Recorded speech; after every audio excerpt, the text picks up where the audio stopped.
Hey guys, what's up? This is Greg, and as you can tell, I have no KFC. At this moment today, this video should have been a KFC Zinger review, but alas, no Zinger to be found. You know, it's rare that we take a moment and tell you guys sometimes what's going on when it comes to food reviews or why we do or don't do something. Not because we're keeping it from you or it's a big secret. It's mostly just that things move so fast, and the next day the next thing comes and we just keep going. So sometimes when things like this happen, we don't take a moment to explain it. But I kind of thought this one deserved an explanation as to why we have not and will not be reviewing the Zinger from KFC. So long story short, this is now about 2 hours before we do tonight's live stream. I was going to sit down and do the Zinger. I had gone to KFC to pick it up. 6 o'clock on a Sunday night. There was a line of cars all the way around the KFC out into the street.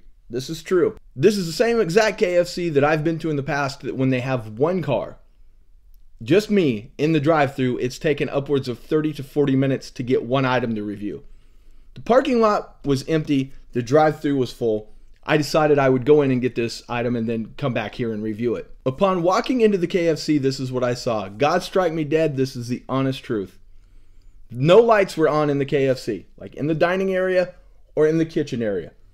It was dark, like my eyes had to adjust. And at 6 o'clock, it's still kind of in that phase where it's getting darker. So it was genuinely dark in this KFC. Now, I could hear things running and there were fans moving about, so I know they had electricity. There were 4 employees that I could see. They were huddled together in a corner arguing.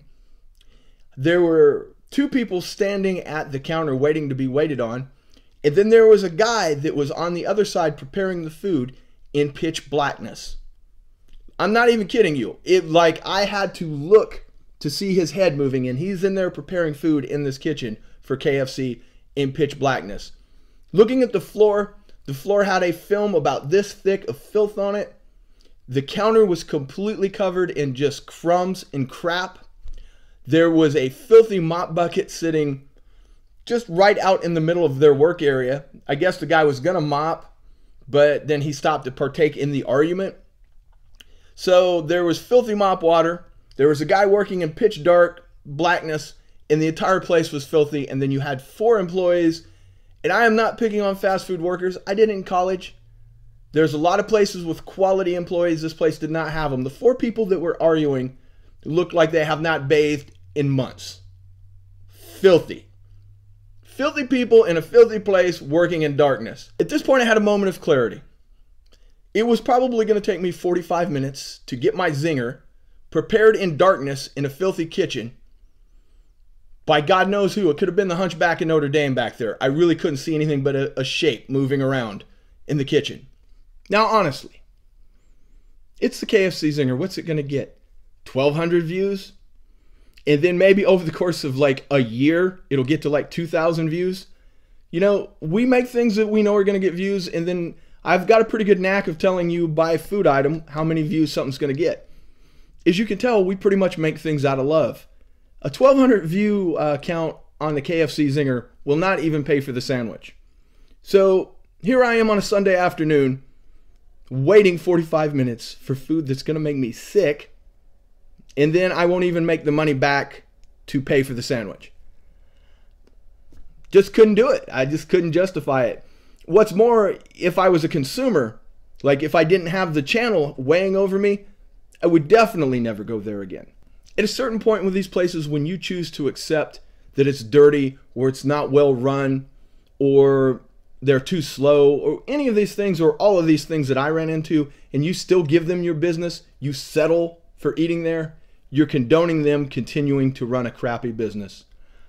So, kind of like Popeyes did for one period of time with us, we're taking KFC off the table. At least until the KFC in our area can get their ish straight, we're done with them. It's really the only one in like a 45-mile radius. I'm not going to drive 45 miles to go review a sandwich that nobody cares about anyway.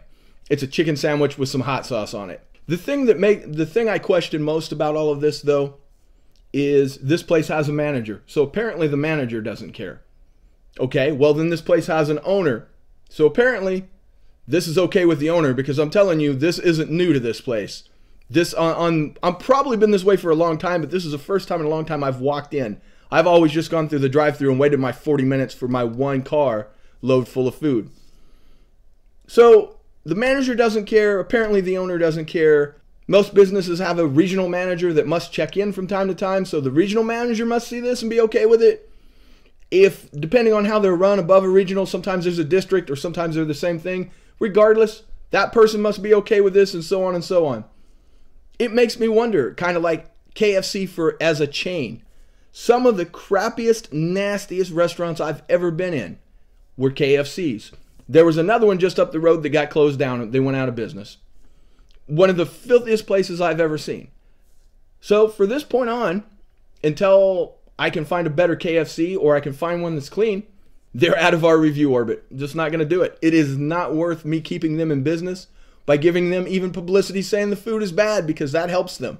When you give something a bad review, believe it or not, it's getting their name out there and people still want to go try it. As you guys remember, Popeyes was in the same position, but they made a big comeback and they've been doing great. So hopefully, at some point, KFC will do the same.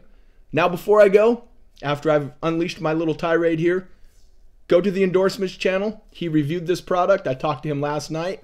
He said the KFC he went to was immaculate, perfect service, perfect employees, clean, food was great. So go check out the endorsements review of this product if you would like to see it as it was intended.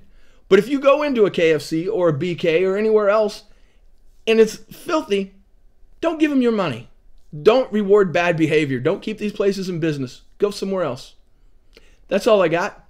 Thanks for letting me get that off my chest. It's going to be a good review week. We've got like 3 solid items. Plus, we have the challenge from Chester Rushing coming tomorrow, Tuesday. We may even have a review and the challenge from Chester Rushing in the same day. So it's going to be a good week. I'm going to move on from this. I'm just over KFC for now. Thanks for watching. Don't forget to like, comment, and subscribe. You can find us on all social media, Mr. Happy 0121. Until next time, stay vigilant.